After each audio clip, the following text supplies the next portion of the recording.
ඔළුව මේ මැරිලා නේද? තාම ඇඟේ පන තියෙනවා.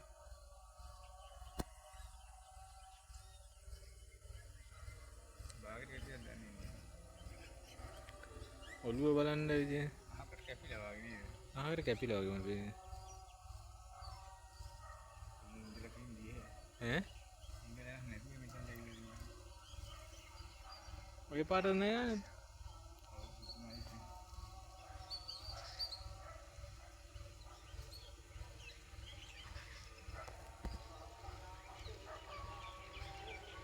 ඉස්සෙල්ලා හිටියේ පොළඟේ ඉන්නේ දැන් ඉන්නේ නෑ.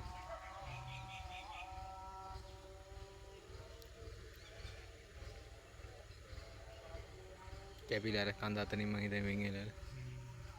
අර අතනින් අර මැද්දේ අර අත්තකයි ඉර වෙලාද දන්නේ නැහැ නේද? ඉර වෙලා නම් ඔළුව දඟලන්න බෑ. ඔව් ඉරේලා නෑ මට ඉතින් කපලා ගිහින්. ඔව්. අද අයින් කළා බලමුද එළියේදී? අයින් කළා බලමුද?